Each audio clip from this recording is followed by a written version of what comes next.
Behavior design patterns give you a way of designing code to make it more simple, maintainable, and effective.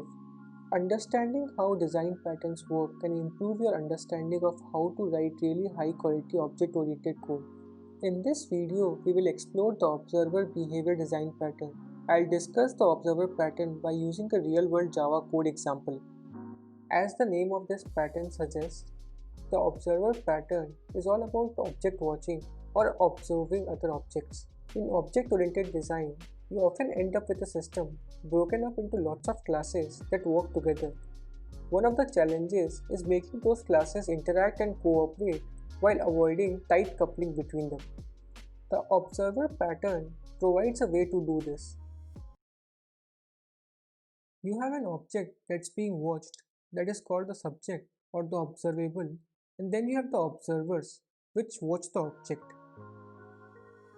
As a real life example, think about the sites where you are connected to people or you follow people like LinkedIn, Facebook, Twitter, Instagram, and so on.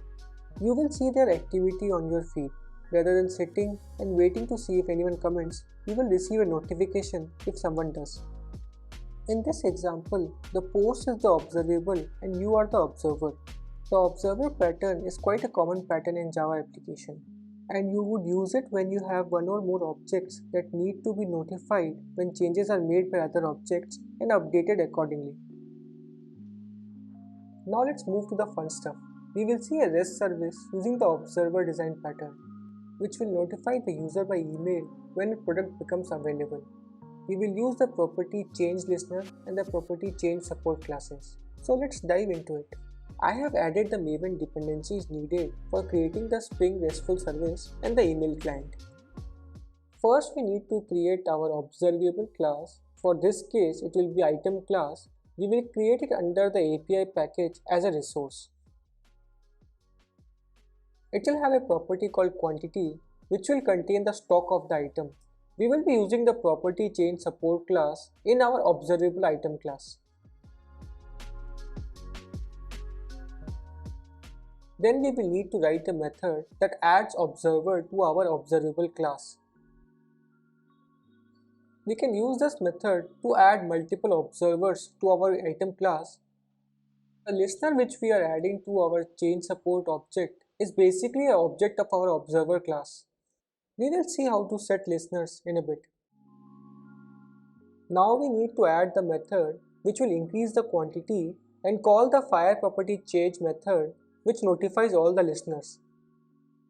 The fire property change method contains the property name, old value and new value for the listener to act on.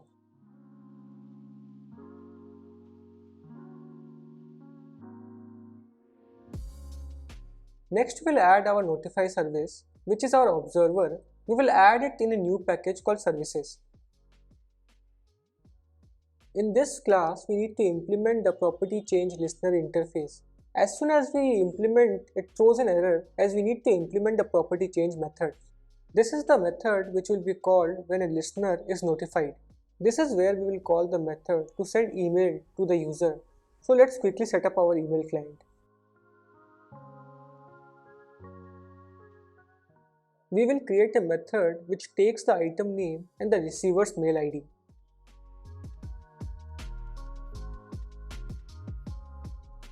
We need to set a few properties for the mail configuration. I have made a note of it, so let me quickly copy it first.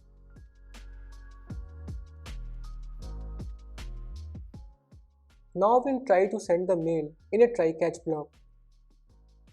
Initially we need to get the session. For that, we will use JavaX session class with our credentials for Gmail.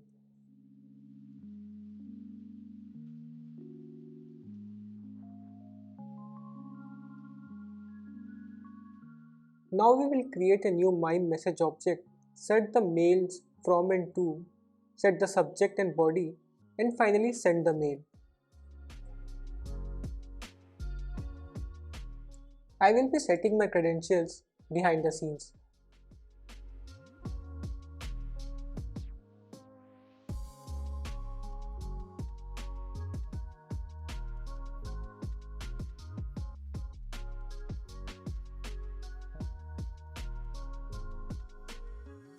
Since our email client is ready, we will just call it in our property change method. We will use the event change object to get the new value of the stock, and we will create a new email at the end of the project. Now let's create our controller class. And we will use the Spring REST control annotation. Here we will create an object of our observable class. We will now define our REST API using the request mapping annotation. It will accept get method, the path will be add item, and it will return a JSON object. In this method, we will create an object of our observer class and add it as a listener to our observable class, and simply call the add quantity method with the fixed amount for simplicity. Since we are adding a resource, we will change the method to post, and we will return a success response.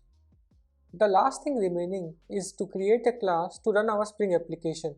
So let's do that. We will use the Spring Boot application annotation and the Spring application run to start the Tomcat server.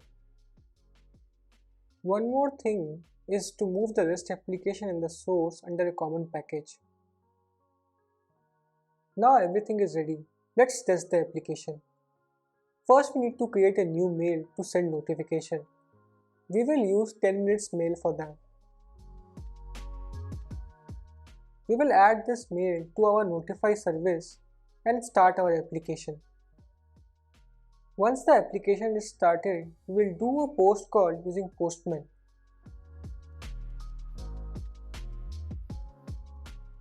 The request was sent successfully. As you can see, the mail was also sent.